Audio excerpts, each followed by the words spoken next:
Hey everyone, welcome back to another episode. This week we wake up in Coromandel and me and Mac do a little bit of exploring before we head over to Coromandel Township and pick Ren up for a few nights. I try a little bit of spearfishing for the first time in years. I've bought a new wetsuit because it's winter, but I don't have enough weight, so I'm really struggling to get down. Unfortunately, after that dive, and I've only just found this out, my microphone on my GoPro 7 has kind of gone weird and it fades in and out. So right up until my most recent footage on Great Barrier, I've got really bad audio, so we'll see how it goes. Oh, so we've just woken up. First order of business today is to get this one to the beach. Wrong one. There you go. What are we working with today, Mackie? Oh, tell you what, that's not a bad thing to wake up to, mate.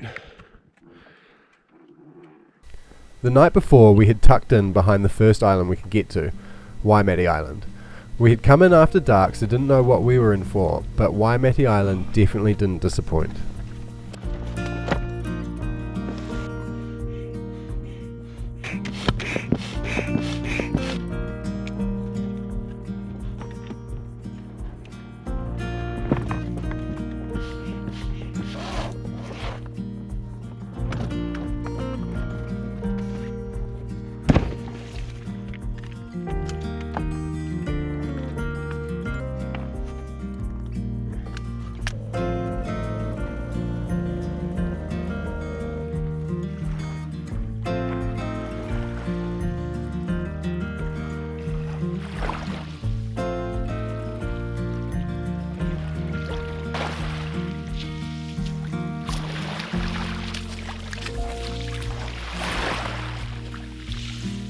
Mac and I are just following a cow track from the beach.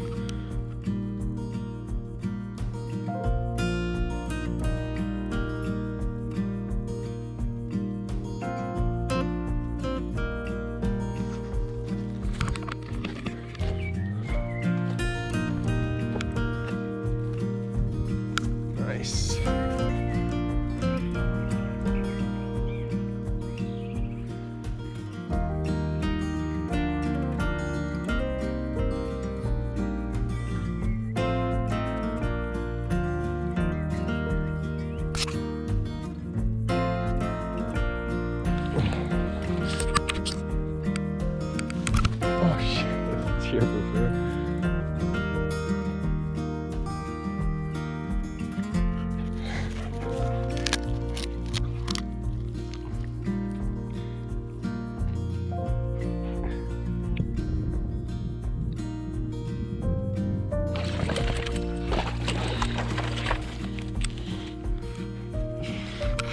Oh yeah, happy dog.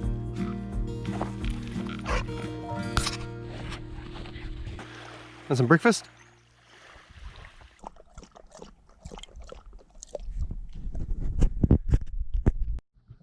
So I'm just doing some dishes. Gonna cook up some breaky. Might try and go for a dive, like just a spearfish. First one in years. I've got a new wetsuit. It's gonna be pretty bloody cold. I'm by myself, so I won't be doing anything crazy. I'm just gonna go swim around the coast. There's a mussel farm behind me, but I think in the moment the current seems to be going that way, I think, and the sun's up there, so it should be pretty good for me to kind of go for a snoop around that edge of the island. I don't even know what I'm talking about, but I'm gonna cook up some food again after I do these dishes and have a feed.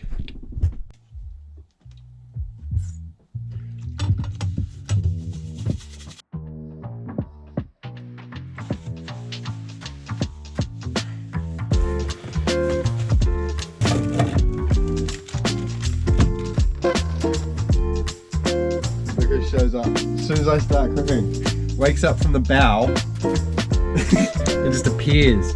Give me food. You're such a scapegoat.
Okay, it's time to go for a dive. I'm just heating up some water because with the new dive wetsuit that I've got, you're supposed to make a really like soapy water and you pour it in, it slides on real easy, but it's freezing at the moment, so I'm just going to heat up some water and make my water warm, and then I'm going to crawl into this wetsuit and look at jumping off the back.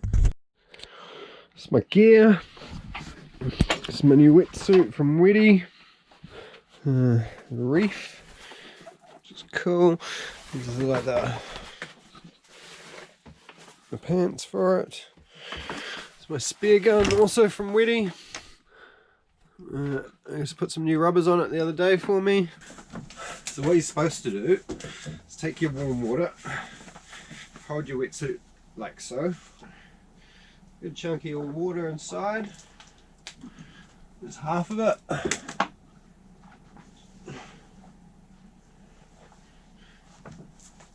You get the whole thing nice and soapy. And then with the soap, it slides on real easily. So next up, the jacket.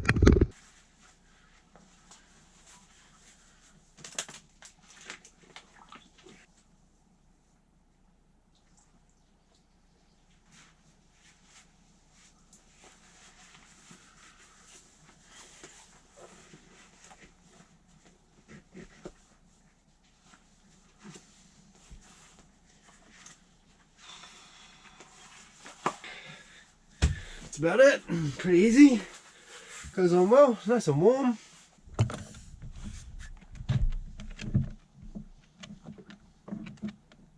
You need to stay.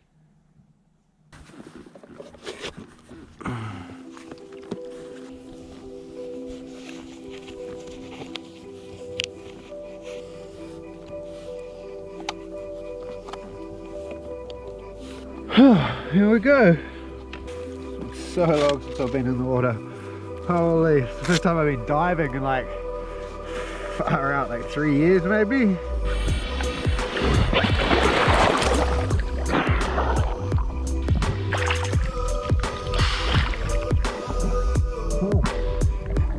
Good boy, Mac, stay. Go lie down.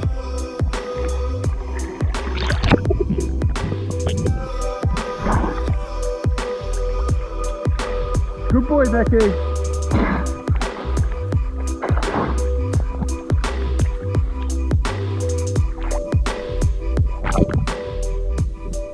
Now, I don't think this dive was ever going to amount to much.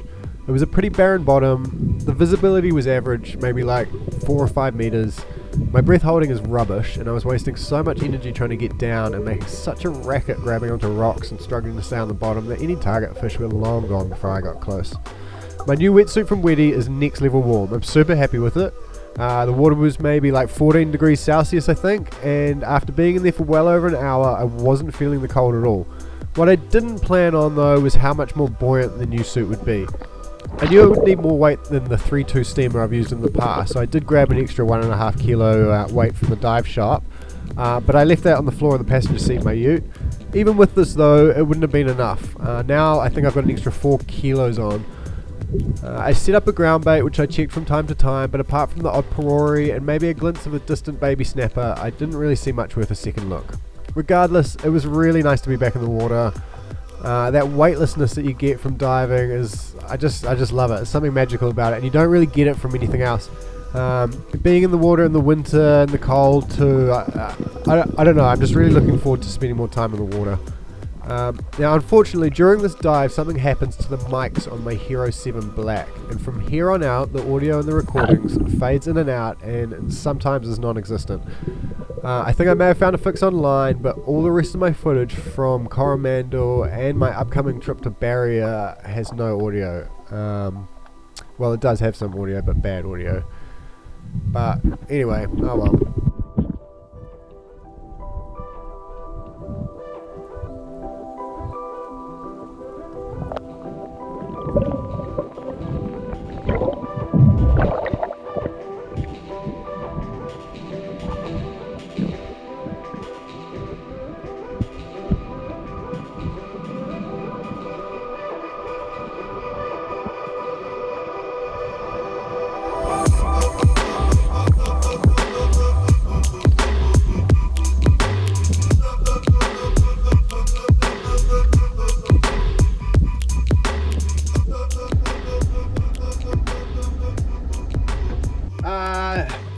So Mac and I just went out on the tender.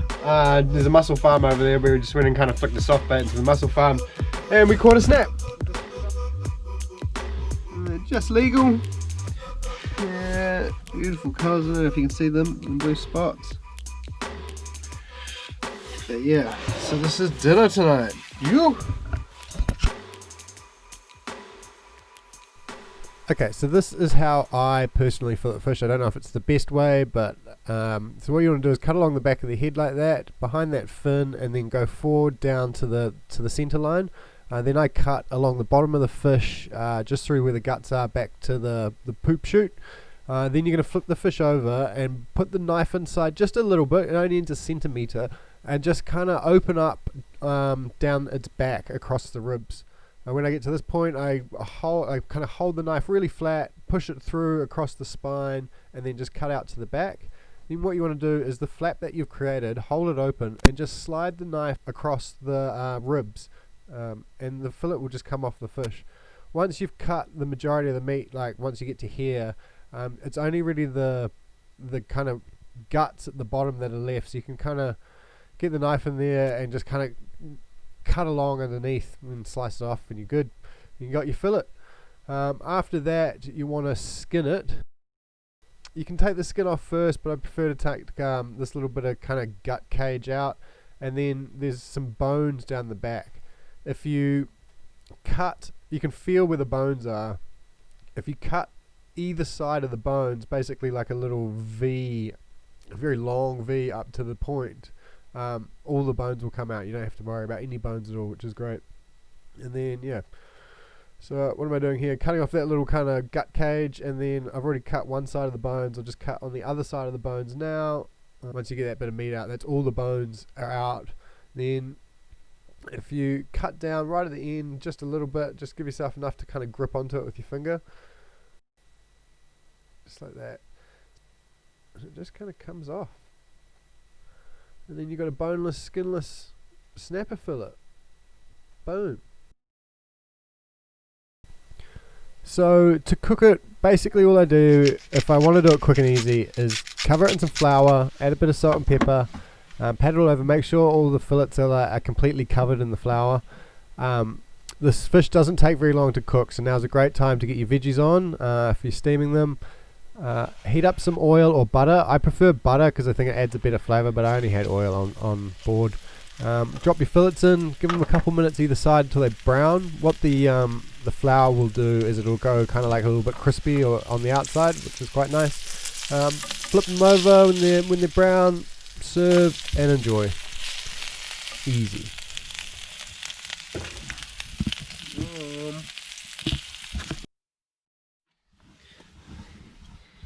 Bit of snapper, some coleslaw, and some veggies.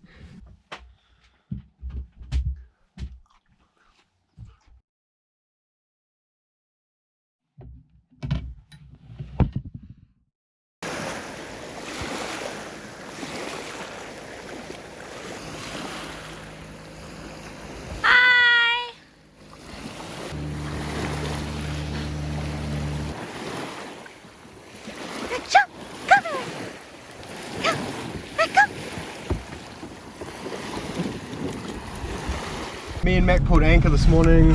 We weighed anchor this morning and just moved not far, I think 2 miles, just into Long Bay to pick up Ren, who's driven down from Auckland this morning, which is awesome. And now we're in her car and we're just heading into Coromandel Township to grab some breakfast and do a little bit of provisioning for our next few nights, and then we'll head back to the boat.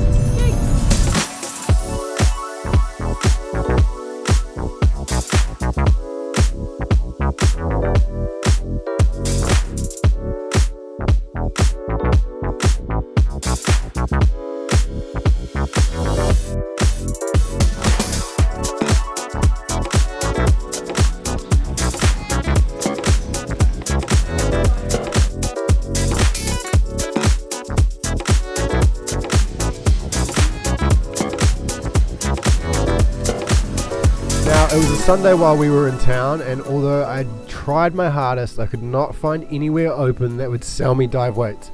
In a last-ditch attempt, I gave the guys at the Long Bay campground a bell, and the lovely couple there rang some friends, rang around town and managed to find, I think the guy's name was Smiley, found a dude that had a weight belt.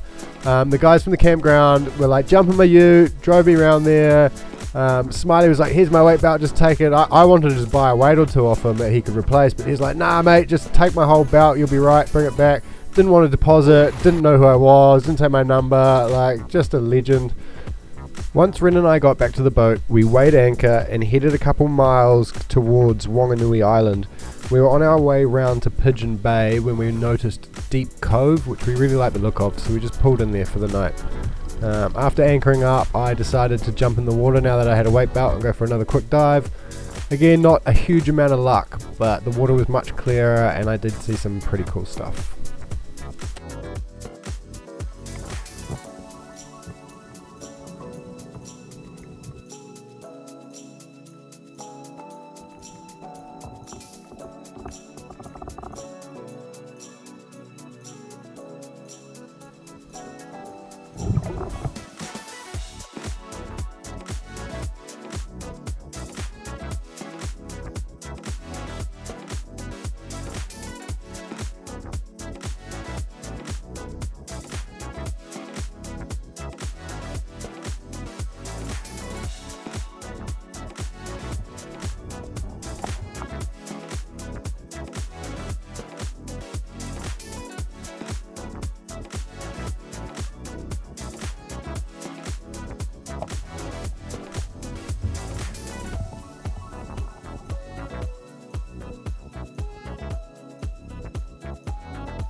Well, after that pitiful attempt at a shot, I retired back to the boat and tried my hand at flying my drone, which I seemed to fail at as well today. Everything was really washed out, so I've watched some tutorials on YouTube and done my best to kind of turn the footage into something watchable, but it's pretty bad. After that, Ren and I headed to the beach with Mac, and we kind of just hung out and watched the sunset, which was really nice. Then on the way back to the boat, when it was a bit dark, we kind of noticed that there was mega amounts of phosphorescence in the water, which was wicked. We ended up driving round and round in circles in the dark, just kind of checking out the phosphorescence. But it was a great night. Thanks again for tuning in, man. I don't know how to make these episodes shorter. They're getting out of control. But if you've made it this far, you're a bloody champion. Like and subscribe. Follow me on Instagram. And thanks for watching, guys. See you next time.